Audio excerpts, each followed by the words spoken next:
తిరుపతి జిల్లాలో పురాతన విగ్రహం ఒకటి బయటపడింది. చంద్రగిరి నియోజకవర్గాలకు చెందిన రామచంద్రపురం, వడమాలపేట మండలాల్లో సరిహద్దుల్లో నామాల కాలువ అనేది ఉంటుంది. నామాల కాలువ వద్ద ఓ రైతు పొలంలో ఈ పురాతన శిల్పం బయటపడింది. ఈ శిలపై స్వామి పాదాలు స్పష్టంగా కనిపిస్తున్నాయి. దీంతో ఈ విగ్రహాన్ని చూసేందుకు స్థానికులు వేలాదిగా తరలివస్తున్నారు.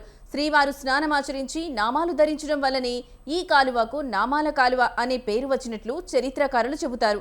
అయితే అలాంటి కాలువ సమీపంలో ఓ రైతు పొలంలో పురాతన విగ్రహం బయటపడడంతో భక్తులు భారీగా అక్కడికి తరలి వస్తున్నారు. ఇక ఇదే అంశంపై మరింత సమాచారం మా కరెస్పాండెంట్ వినోద్ ఫోన్ ద్వారా అందిస్తారు. వినోద్, చెప్పండి, ఈ అంశానికి సంబంధించి మీ దగ్గర ఉన్న లేటెస్ట్ అప్డేట్స్ ఏంటి?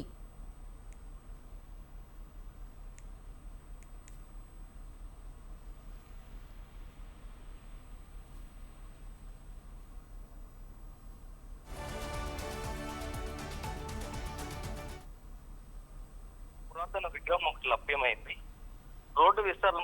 హలో, రైట్ వినోద్, చెప్పండి. చిత్తూరు జిల్లా చంద్రగిరి మండలం ఇరంగారి వారిపల్లిలో పురాతన విగ్రహం బయటపడింది. ఉదయం జేసీబీతో పనులు జరుగుతున్న సమయంలో జేసీబీ బకెట్ కి ఒక రాయి తగిలిన శబ్దం రావడంతో వెంటనే జేసీబీ ఆపరేటర్ దిగి మట్టిని జరిపి చూడగా అక్కడ ఒక దేవతామూర్తి విగ్రహం ఒకటి బయటపడింది. వెంటనే గ్రామస్తులకు సమాచారం అందించాడు. గ్రామస్తులు పెద్ద ఎత్తున అక్కడికి చేరుకునేసి బయటపడినటువంటి విగ్రహానికి నీళ్లతో అభిషేకాలు నిర్వహించారు. అనంతరం అక్కడ ఆ అభిషేకం అనంతరం అది అమ్మవారి విగ్రహంగా కూడా గ్రామస్తులు గుర్తించారు. విగ్రహం సింహవాహనంపై కూర్చున్న దుర్గాదేవిగా కూడా గుర్తించారు. దీంతో ఈ న్యూస్ వైరల్ కావడంతో చుట్టుపక్కల గ్రామస్తులంతా పెద్ద ఎత్తున ఇక్కడికి చేరుకొనేసి అమ్మవారికి ప్రత్యేకమైనటువంటి పూజలు, కొబ్బరికాయలతో నీరాజాలను కూడా సమర్పిస్తున్నారు.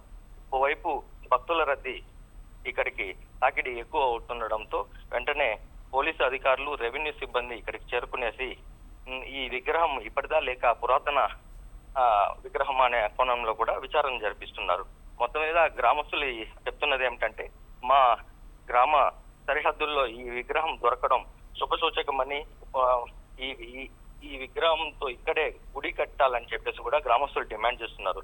అయితే అధికారులు ఇది రోడ్డు విస్తరణ పనుల్లో దొరకడంతో దీన్ని ఇక్కడే ఉంచాలా లేదా వేరే ఆలయానికి ఏదైనా పంపించాలా అనే కోణంలో కూడా వాళ్ళు ఆలోచిస్తున్నటువంటి పరిస్థితి అయితే ఉంది.